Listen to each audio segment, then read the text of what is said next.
बहुत पुराने वक्त की बात है, जब शहर अभी बस रहे थे और इंसानियत की जड़ें सादी और पाक थीं। फारस के एक दूर दराज इलाके में एक छोटा सा गांव था, जिसका नाम यास्मीनाबाद था। यह गांव अपनी खूबसूरत वादियों, बहते पानी के चश्मों और सबसे बढ़कर अपने मेहरबान और ईमान वाले लोगों की वजह से मशहूर था। इस गांव की मिट्टी में एक अजीब सी रूहानियत थी, जैसे यहाँ के हर जर्रे पर अल्लाह की रहमत बरसती हो। इसी यास्मीनाबाद में एक ताजिर रहता था, जिसका नाम अब्दुर रहमान था। अब्दुर रहमान अपने वक्त का एक मामूली सा कपड़ों का ताजिर था। उसका कारोबार न बहुत बड़ा था और न ही वो शहर के अमीर तरीन लोगों में शुमार होता था। उसके पास एक छोटी सी दुकान थी, जिसमें वो मिस्र और शाम से लाए हुए कपड़े पर फरोख्त करता था। उसका घर मिट्टी का बना हुआ था, लेकिन साफ सुथरा और पुरसुकून था। उसकी जिंदगी सादगी का एक बेहतरीन नमूना थी। लेकिन एक चीज थी जो अब्दुर रहमान को गांव के बाकी लोगों से मुमताज करती थी, वो थी उसकी सखावत और अल्लाह की राह में खर्च करने की आदत। वो इस बात पर पुख्ता यकीन रखता था कि रिज़्क़ अल्लाह देता है और उसके दिए हुए माल में से गरीबों और मोहताजों का हक निकालना हर मुसलमान का फर्ज है। उसकी बीवी अमारा भी एक नेक और शुक्रगुजार खातून थी, जो हमेशा अपने शौहर के इस नेक काम में उसका साथ देती। अब्दुर रहमान का एक मामूल था, हर जुमा की नमाज से पहले वो अपनी दुकान की दिन भर की कमाई का एक खास हिस्सा अलग निकाल लेता। फिर वो उस रकम को लेकर गांव की गलियों में निकल जाता और चुपके से उन घरों की मदद करता जिनके बारे में उसे यकीन होता कि वो जरूरतमंद हैं।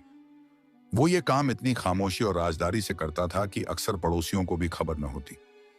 कभी किसी बेवा के दरवाजे पर आटे का थैला रख देता, तो कभी किसी यतीम बच्चे के लिए कपड़े और खाने का सामान छोड़ाता। उसका चेहरा हमेशा एक अजीब से इत्मीनान और रूहानी नूर से चमकता रहता। लोग उसे अब्दुर रहमान भाई कहकर बुलाते और उसकी इज्जत करते, लेकिन उसकी सखावत के इस पहलू से बहुत कम लोग वाकिफ थे। एक साल यास्मीनाबाद और उसके आसपास के इलाकों पर शदीद कहत सूखा। आसमान ने जैसे पानी बरसाना ही छोड़ दिया था। जमीनें बंजर हो गईं, फसलें सूख गईं और कुएं खुश्क होने लगे। गांव के लोग परेशान हो गए। जो कल तक खुशहाल थे, आज उनके घरों में भी फक्र की नौबत आ गई। हालात दिन ब दिन बदतर होते जा रहे थे। अब्दुर रहमान का कारोबार भी इस कहत से बुरी तरह मुतासिर हुआ। लोग खाने पीने की चीजें खरीदने को तरस रहे थे। ऐसे में कपड़े कौन खरीदता? उसकी दुकान पर आने वालों की तादाद कम हो गई और आमदनी भी पहले जैसी न रही। उसके अपने घर के हालात भी तंग होने लगे। एक दिन उसकी बीवी अमारा ने फिक्रमंदी से कहा, अब्दुर रहमान, हालात बहुत खराब हो रहे हैं। हमारे पास जो बचत है वो भी तेजी से खत्म हो रही है। शायद अब कुछ अरसे के लिए हमें सदका देना बंद कर देना चाहिए, ताकि हम अपने बच्चों के लिए कुछ बचा सकें। अब्दुर रहमान ने अपनी बीवी की तरफ देखा। उसकी आंखों में परेशानी साफ झलक रही थी। उसने एक गहरी सांस ली और मुस्कुराकर कहा, अमारा, तुम ठीक कहती हो, हालात वाकई सख्त हैं। लेकिन सोचो, अगर हम इस तंगी में अल्लाह की राह में देना छोड़ देंगे, तो हम उस रब से खुशहाली में और क्या उम्मीद रखेंगे? यही तो इम्तिहान का वक्त है। यही वक्त है अल्लाह को दिखाने का कि हमारा यकीन उसकी जात पर कितना मजबूत है। जब तक हमारे घर में एक रोटी भी है, उसका आधा हिस्सा उस शख्स का है जिसके पास वो भी नहीं। रिज़्क़ कम करना या ज्यादा करना अल्लाह के इख्तियार में है। हमारा काम तो बस उसके हुक्म पर अमल करना है। अमारा अपने शौहर के इस पुख्ता ईमान को देखकर खामोश हो गई। उसकी आंखों में आंसू आ गए, लेकिन ये आंसू खौफ के नहीं, बल्कि अपने शौहर के इस यकीन पर फख्र के थे। उसने अपने दिल में अल्लाह से दुआ की, ऐ मेरे रब, मेरे शौहर के इस ईमान को सलामत रखना और हमें इस आजमाइश में साबित कदम रखना। उस दिन के बाद अब्दुर रहमान ने अपनी आदत नहीं बदली, बल्कि उसने अपने सदका का हिस्सा और बढ़ा दिया। अब वो अपनी कमाई का ज्यादातर हिस्सा अल्लाह की राह में खर्च कर देता और अपने घर के लिए बस उतना ही रखता जितने में बमुश्किल गुजारा हो सके। कई बार ऐसा होता कि उनके घर में सिर्फ सूखी रोटी और पानी होता, लेकिन वो दोनों मियां बीवी अल्लाह का शुक्र अदा करके सो जाते। गांव के कुछ लोग अब्दुर रहमान को देखकर हैरान होते, कुछ उसे बेवकूफ समझते। एक दिन उसका पड़ोसी हाशिम, जो खुद एक आम किसान था, उसे टोका, अब्दुर रहमान, मैं देखता हूं कि तुम इस कहत में भी लोगों की मदद कर रहे हो। क्या तुम्हें अपने बच्चों की फिक्र नहीं? तुम अपना सारा माल लुटा दोगे तो कल तुम्हारे पास क्या बचेगा? अपने लिए भी कुछ सोचो। अब्दुर रहमान ने हाशिम के कंधे पर हाथ रखा और निहायत नरमी से जवाब दिया, हाशिम भाई, जो माल मैं अपने पास रखता हूं वो तो यहीं रह जाएगा, लेकिन जो माल मैं अल्लाह की राह में देता हूं वही मेरा असल सरमाया है जो आखिरत में मेरे काम आएगा। दुनिया की फिक्र तो सब करते हैं, लेकिन आखिरत की फिक्र करने वाले कम हैं। और मेरा रब इतना करीम है कि वो दुनिया में भी अपने बंदे को तन्हा नहीं छोड़ता। मुझे यकीन है वो कोई ना कोई सबब जरूर पैदा करेगा। हाशिम लाजवाब होकर वहां से चला गया, लेकिन अब्दुल रहमान की बातें उसके दिल में उतर गईं। दिन गुजरते गए, कहत की शिद्दत बढ़ती जा रही थी। अब्दुल रहमान की बचत अब बिल्कुल खत्म होने के करीब थी। एक रात उसके घर में खाने को कुछ भी न था। उसके बच्चे भूख से रो रहे थे। अमारा ने उन्हें पानी पिलाकर सुलाने की कोशिश की, लेकिन भूख की शिद्दत से उन्हें नींद नहीं आ रही थी। अब्दुल रहमान का दिल ये मंजर देखकर कट रहा था। उसने वुजू किया और नमाज के लिए खड़ा हो गया। सजदे में गिरकर उसने अल्लाह से दुआ की, ऐ मेरे परवरदिगार, ऐ रिज़्क़ देने वाले, तू सब कुछ जानता है। मैंने तेरी रजा के लिए तेरे बंदों की मदद की। आज मेरे बच्चे भूखे हैं। मैं तुझसे सवाल नहीं करता, लेकिन तू तो दिलों के हाल जानता है। ऐ मेरे मालिक, मेरी मदद फरमा। बेशक तू ही बेहतरीन मदद करने वाला है। दुआ करते करते उसकी आंखों से आंसुओं की लड़ी बह निकली। वो काफी देर तक सजदे में रोता रहा। जब उसने सर उठाया तो उसके दिल में एक अजीब सा सुकून था, जैसे उसकी फरियाद सुन ली गई हो। वो उठा और अपनी परेशान बीवी के पास जाकर बैठा। उसने अमारा का हाथ थामा और कहा, फिक्र न करो अमारा, जिस रब ने पैदा किया है वो रिज़्क़ भी देगा। उसका वादा सच्चा है। अभी उसने ये जुमला कहा ही था कि उनके दरवाजे पर दस्तक हुई। दरवाजे पर दस्तक सुनकर अब्दुल रहमान और अमारा दोनों चौंक गए। इस वक्त रात के इस पहर कौन हो सकता था? गांव में हर कोई अपने अपने घरों में कहत की परेशानियों में घिरा हुआ था। अब्दुल रहमान ने अमारा को तसल्ली दी और दरवाजे की तरफ बढ़ा। उसके दिल में एक अनजाना सा खौफ भी था और एक हल्की सी उम्मीद भी। उसने दरवाजा खोला तो सामने एक अजनबी शख्स को खड़ा पाया। वो शख्स लंबा और मजबूत जिस्म का मालिक था।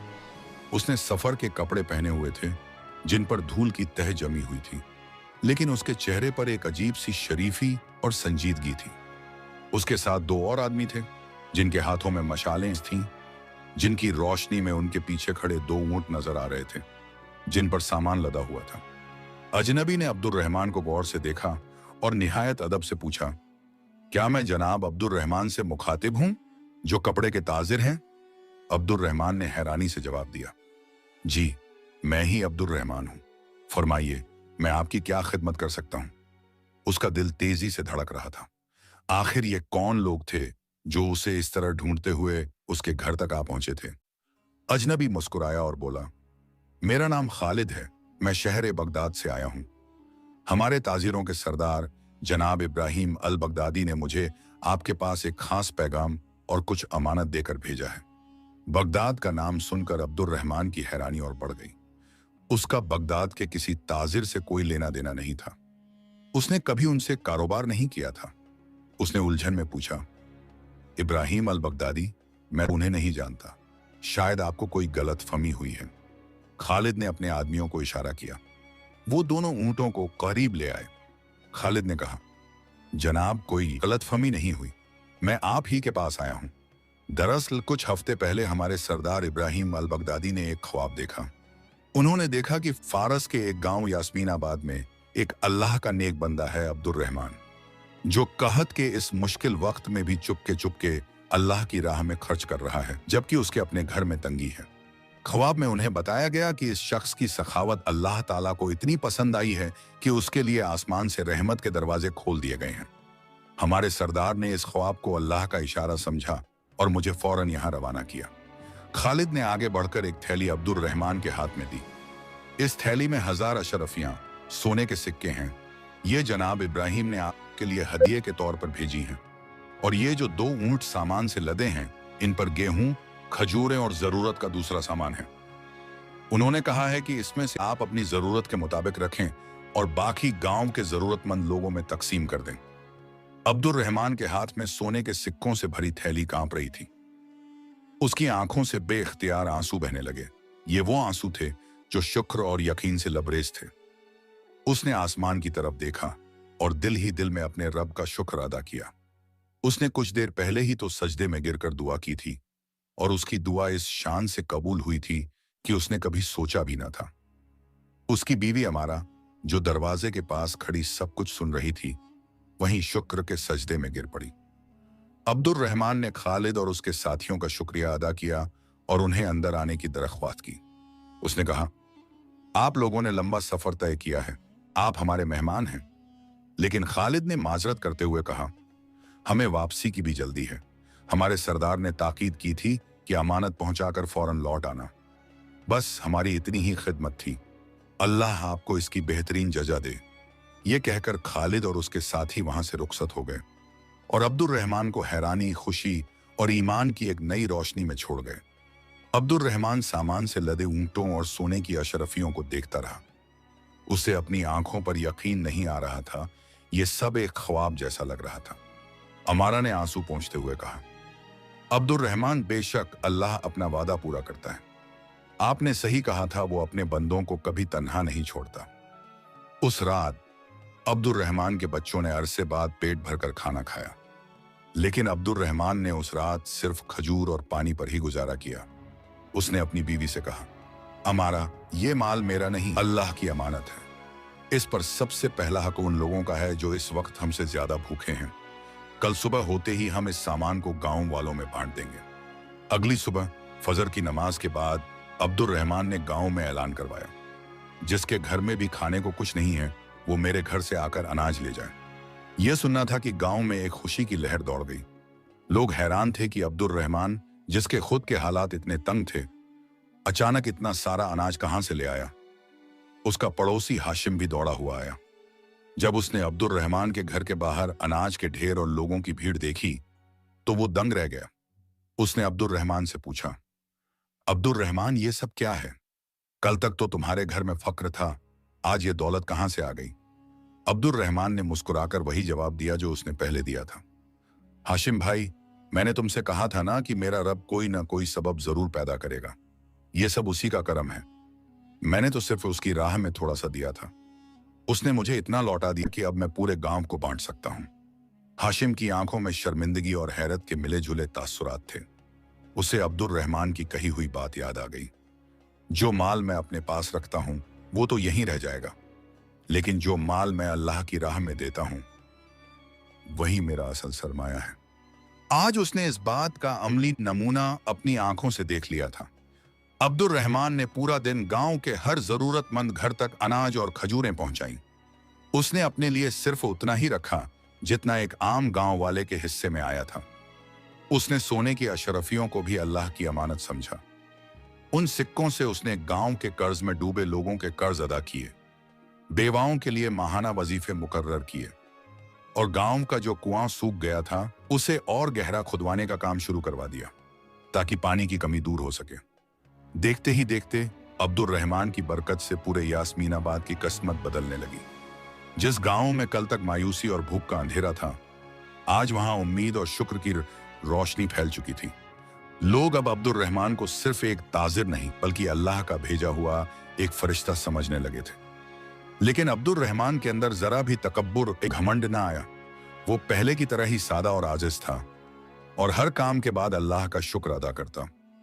लेकिन कहानी यहां खत्म नहीं हुई। अल्लाह की तरफ से अब्दुल रहमान के ईमान का एक और इम्तिहान अभी बाकी था। एक ऐसा इम्तिहान जो उसकी सखावत और यकीन को और भी ऊंचे दर्जे पर ले जाने वाला था। यास्मीनाबाद की फिजा अब बदल चुकी थी। अब्दुल रहमान की लाई हुई दौलत और उसकी समझदारी से की गई तकसीम ने गांव से कहत के बादल छांट दिए थे। सूखे कुओं को गहरा करवाने का काम जोरों पर था और लोगों के घरों में फिर से चूल्हे जलने लगे थे। अब्दुल रहमान ने उन अशरफियों को सिर्फ लोगों में बांटा नहीं बल्कि उन्हें एक मुस्तकिल परमानेंट हल देने की कोशिश की। उसने गांव के किसानों को बेहतरीन बीज खरीद कर दिए और कुछ रकम अलग रखी ताकि जब तक फसल तैयार न हो किसी को परेशानी न हो। उसका अपना कपड़ों का कारोबार भी अब पहले से बेहतर हो चला था। कहत के दौरान उसकी सखावत और ईमानदारी के किस्से आसपास के कस्बों और शहरों तक पहुंच चुके थे।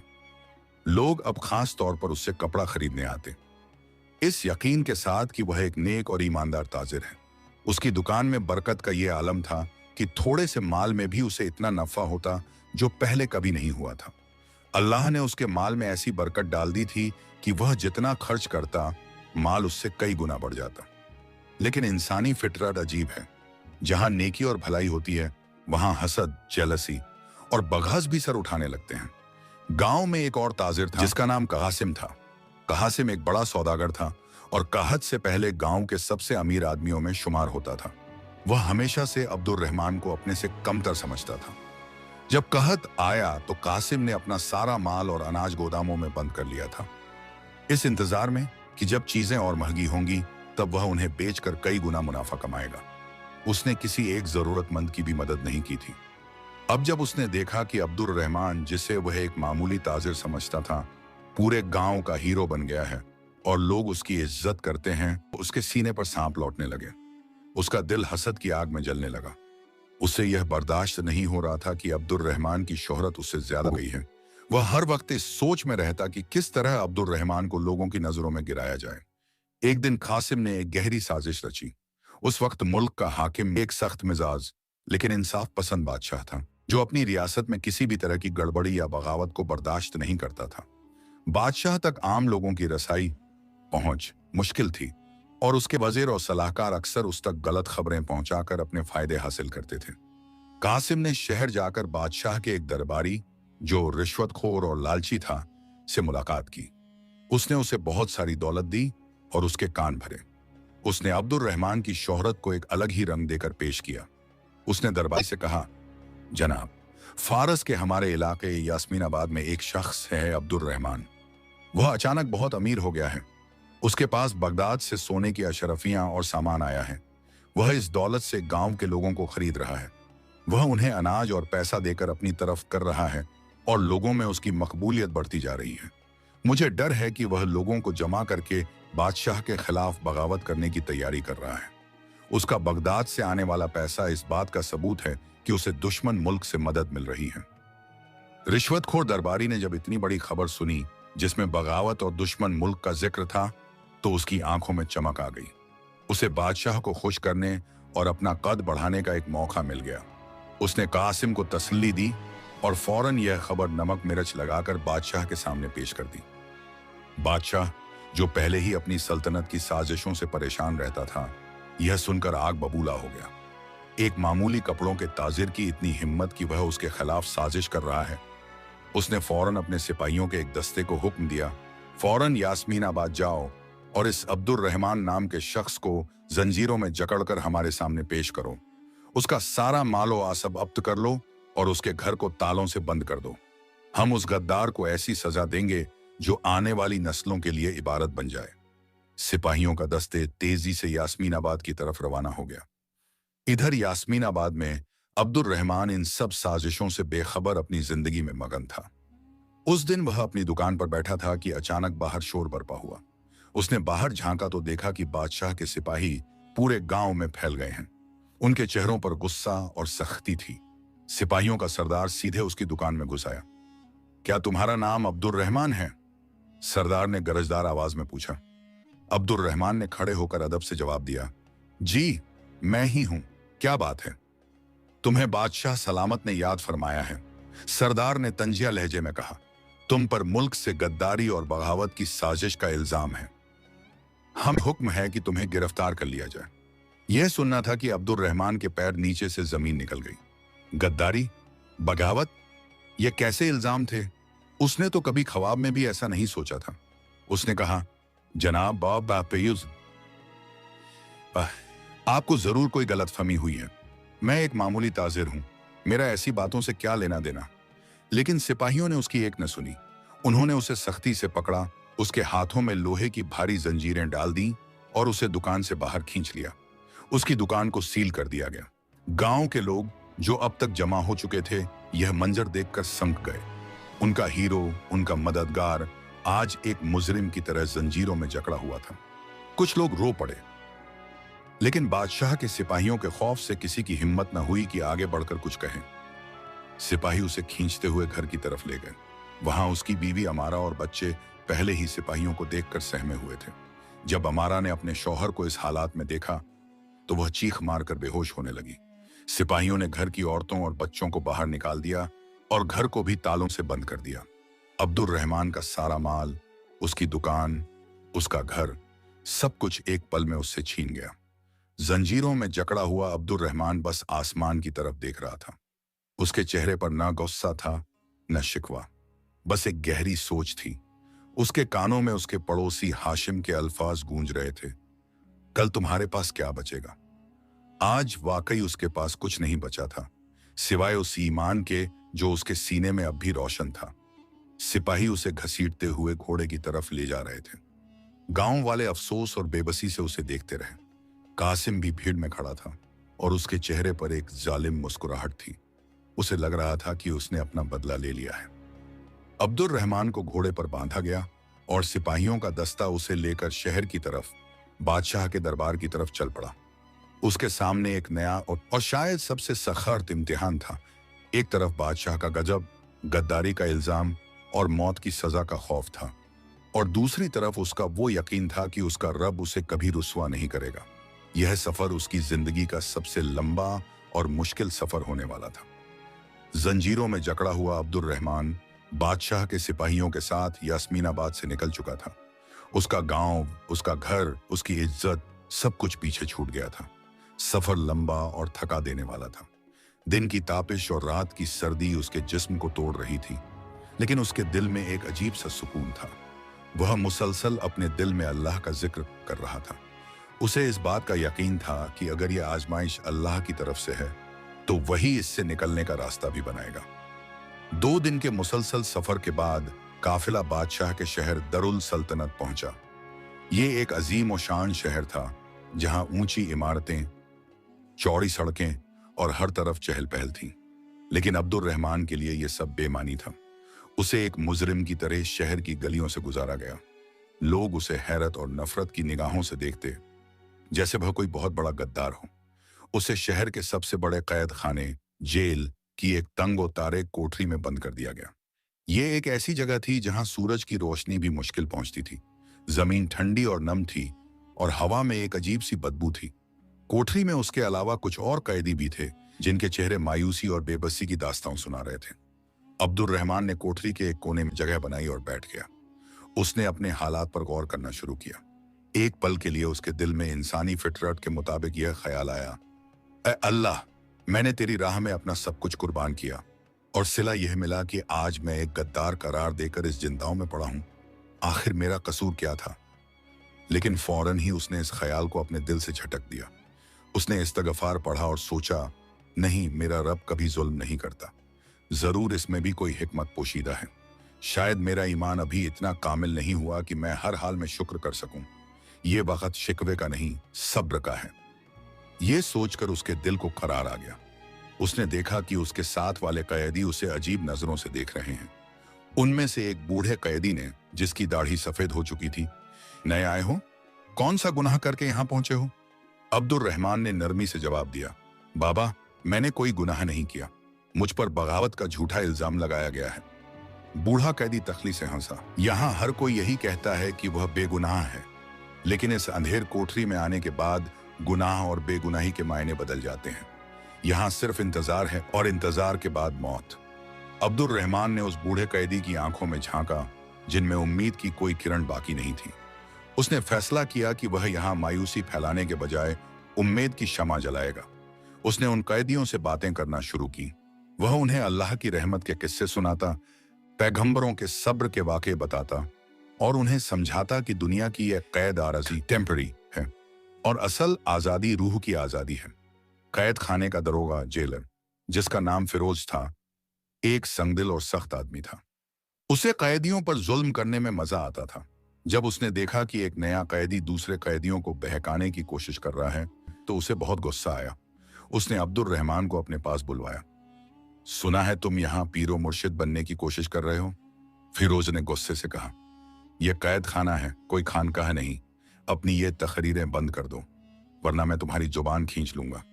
अब्दुल रहमान ने निहायत सुकून से जवाब दिया, जनाब, मैं तो बस अपने और इन भाइयों के दिल को तसल्ली दे रहा था।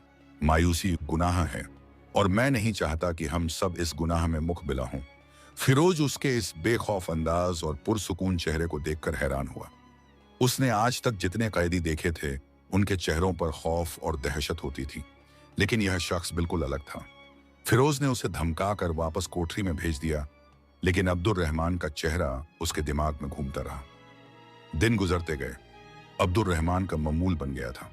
उसे जो सूखी रोटी और पानी मिलता, वह उसमें से भी आधा अपने से कमजोर कैदी को दे देता।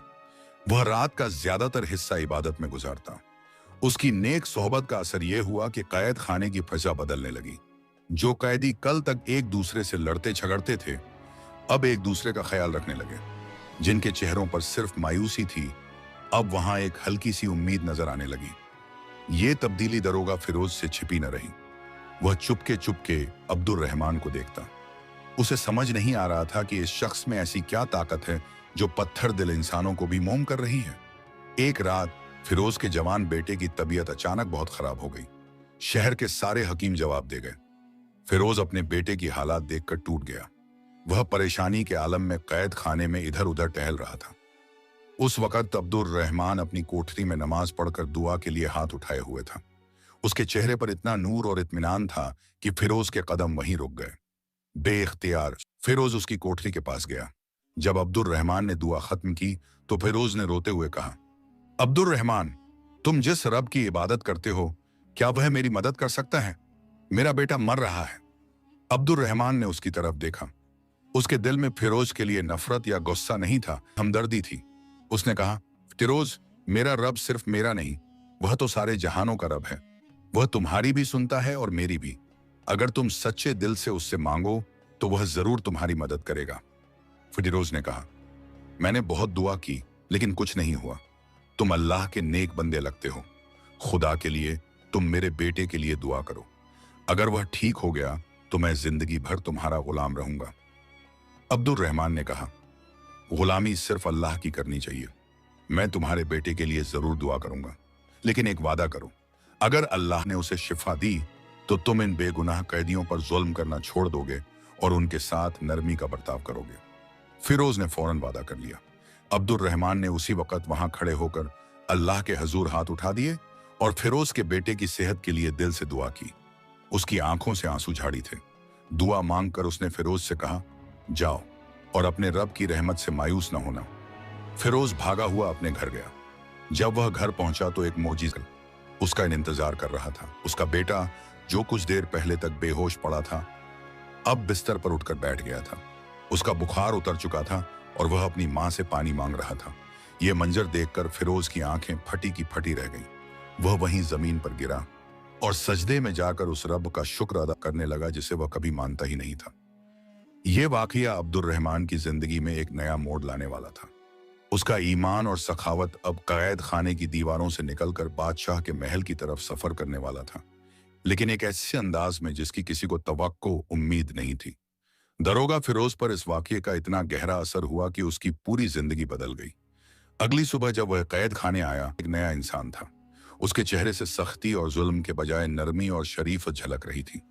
उसने आते ही अब्दुल रहमान को उसकी कोठरी से निकाला और अपने कमरे में ले गया। उसने अब्दुल रहमान के पैरों में गिरने की कोशिश की, लेकिन अब्दुल रहमान ने उसे उठाकर गले से लगा लिया। फिरोज ने रोते हुए कहा, अब्दुल रहमान, मैं अंधेरों में था, तुमने मुझे रोशनी दिखाई। अल्लाह ने तुम्हारी दुआ से मेरे बेटे को नई जिंदगी दी है। आज से मैं तुम्हारा खादिम हूं। हुक्म दो, मैं तुम्हारे लिए क्या कर सकता हूं? अब्दुल रहमान ने उसे तसल्ली दी और कहा, शुक्र अल्लाह का अदा करो जिसने तुम्हारे बेटे को शिफा दी और तुम्हारे दिल को हिदायत दी। अगर तुम मेरी कोई खिदमत करना चाहते हो तो बस इतना करो कि इन कैदियों के साथ इंसाफ और नरमी का मामला करो, और अगर हो सके तो मेरी बेगुनाही की खबर बादशाह तक पहुंचाओ। फिरोज ने फौरन अब्दुल रहमान को कैद खाने के सबसे बेहतरीन हिस्से में मुंतकिल दिया, जहां साफ सुथरा बिस्तर और बेहतर खाना था। उसने तमाम कैदियों के साथ अपना रवैया भी बदल दिया, लेकिन बादशाह तक बात पहुंचाना एक मुश्किल काम था। बादशाह तक सिर्फ वही बातें पहुंचती थीं जो उसके वजीर और दरबारी चाहते थे। फिरोज एक मामूली दरोगा था। उसकी हिम्मत नहीं थी कि वह सीधा बादशाह से बात कर सके। इसी बीच बादशाह ने अब्दुल रहमान के मुकदमे की पेशी का हुक्म दिया। उसे जंजीरों में जकड़कर दरबार में पेश किया गया। दरबार अजीम और शान था। हर तरफ अमीर वजीर और दरबारी अपनी शान और शौकत के साथ बैठे थे। बादशाह अपने तख्त पर बैठा था और उसके चेहरे पर गजब के आसार थे।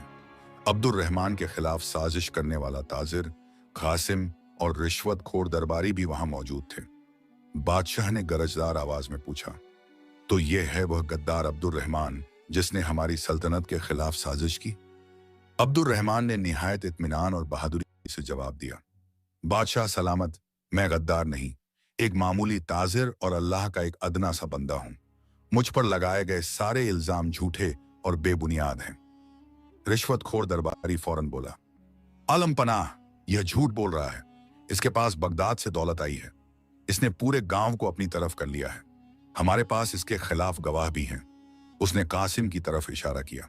कासिम ने आगे बढ़कर झूठी गवाही दी और सारी कहानी को नमक मिर्च लगाकर पेश किया। बादशाह का गुस्सा और बढ़ गया। उसने जल्लाद को बुलाने का हुक्म दे ही दिया था कि अचानक दरबार में एक शख्स दौड़ता हुआ दाखिल हुआ। वह दरोगा फिरोज था।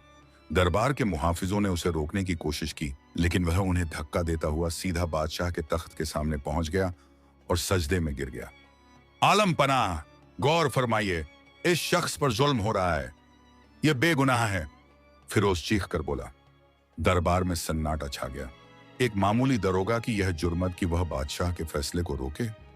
बादशाह ने गुस्से से कहा, यह क्या बेहुदगी है, तुम्हारी हिम्मत कैसे हुई? फिरोज ने सर उठाया। उसकी आंखों में न खौफ था न हिचकिचाहट। उसने अपने बेटे की शिफा का पूरा वाकया शुरू से आखिर तक दरबार में सबके सामने बयान कर दिया। उसने बताया कि किस तरह अब्दुल रहमान ने कैद खाने के अंधेरों में भी नेकी और सब्र का दामन नहीं छोड़ा और किस तरह उसकी दुआ से एक लाइलाज बीमार को शिफा मिली। बादशाह सलामत, फिरोज ने कहा, आप खुद सोचिए, जो शख्स अपने दुश्मन के बेटे के लिए दुआ कर सकता है, जिसकी नेकी की गवाही कैद खाने के पत्थर दिल कैदी देते हैं, क्या वह शख्स मुल्क से गद्दारी कर सकता है? हरगिज नहीं। यह अल्लाह का वली है और हम सब इस पर जुल्म कर रहे हैं। असल साजिश उसने नहीं बल्कि उन लोगों ने की है जिन्होंने आप तक झूठी खबर पहुंचाई है। बादशाह, जो अक्लमंद और इंसाफ पसंद था, फिरोज की बैटन और उसके चेहरे की सच्चाई से मुतासिर हुआ। उसे कासिम और उसके दरबारी के चेहरों पर हवाइयां उड़ती नजर आईं। उसे मामले में कुछ झोल महसूस हुआ। इत्तेफाक से उसी वक्त दरबार में बगदाद से आया हुआ एक सिफारती काफिला भी मौजूद था। जब उन्होंने यास्मीनाबाद, अब्दुल रहमान और इब्राहिम अल बगदादी का जिक्र सुना तो उनका सरदार आगे बढ़ा। उसने बादशाह से इजाजत लेकर कहा, आलम पनाह, हम इस शख्स को जानते हैं।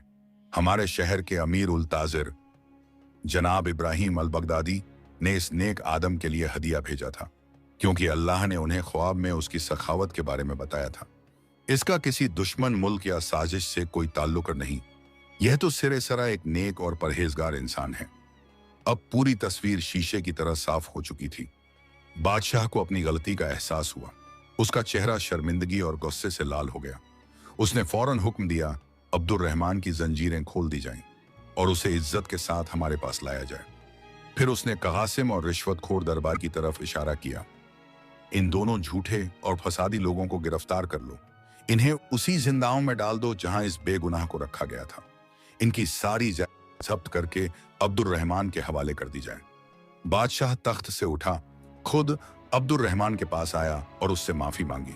ऐ अल्लाह के नेक बंदे, हमसे गलती हुई। हमने बिना तहकीक किए तुम्हें तकलीफ दी, मुझे माफ कर दो। अब्दुल रहमान ने फौरन जवाब दिया, बादशाह सलामत, मैं आपको माफ करता हूं। आप भी इंसान हैं और गलती हो सकती है। असल माफ करने वाला तो मेरा रब है। बादशाह अब्दुल रहमान की इस अजीम शख्सियत से इतना मुतासिर हुआ कि उसने उसे अपना खास सलाहकार, स्पेशल एडवाइजर मुकर्रर कर दिया। उसने अब्दुल रहमान का सारा माल और आसब इज्जत के साथ उसे वापस कर दिया और उसे शहर में एक आलीशान घर भी इनाम में दिया। अब्दुल रहमान ने बादशाह का शुक्रिया अदा किया, लेकिन उसने सलाहकार का बड़ा ओहदा कबूल करने से माफरत की। उसने कहा, आलम पन्ना, मैं एक मामूली ताजिर हूं और वही रहना चाहता हूं। मेरी जगह दरबार में नहीं बल्कि अल्लाह के बंदों के बीच है। बादशाह उसकी इस बेनियाजी पर और भी हैरान हुआ। उसने अब्दुल रहमान को इज्जत के साथ यास्मीनाबाद वापस भेजा। जब अब्दुल रहमान अपने गांव वापस लौटा तो पूरे गांव ने उसका ऐसे इस्तकबाल किया जैसे कोई बादशाह लौट कर आया हो। उसकी बीवी अमारा और बच्चे उससे मिलकर खुशी से रो पड़े। अब्दुल रहमान ने अपनी बाकी जिंदगी पहले की तरह सादगी, इबादत और अल्लाह की राह में खर्च करते हुए गुजारी। लेकिन अब उसकी सखावत की बरकत सिर्फ यास्मीनाबाद तक महदूद नहीं थी, बल्कि पूरी सल्तनत तक फैल चुकी थी। बादशाह भी वक्त वक्त पर उससे मशवरे के लिए बुलाता। उसकी दौलत में अल्लाह ने इतनी बरकत दी कि वह लोगों की मदद करता रहा, पर उसके माल में कभी कमी ना आई। और इस तरह एक छोटा सा ताजिर अपने सच्चे ईमान, सब्र और सदके की बरकत से न सिर्फ दुनिया की हर आजमाइश में सरफराज हुआ, बल्कि उसने यह भी साबित कर दिया कि जो अल्लाह की राह में देता है, अल्लाह उसे कभी बेनामो निशान नहीं मिटाता, बल्कि उसे ऐसी इज्जत और बरकत अता करता है जिसका इंसान तसव्वुर भी नहीं कर सकता। इस कहानी से हमें यह सबका मिलता है कि सदका और नेकी का रास्ता शुरू में मुश्किल और आजमाइशों से भरा हो सकता है, लेकिन इस पर साबित कदम रहने का अंजाम हमेशा बेहतरीन होता है। अल्लाह अपने नेक बंदों को कभी तन्हा नहीं छोड़ता। सिंसेरिटी, इखलास से दिया गया थोड़ा सा सदका भी अल्लाह के नजदीक बहुत कीमती है, और अल्लाह उसके बदले में दुनिया और आखिरत दोनों में बेहिसाब बरकतें और इज्जत अता फरमाता है।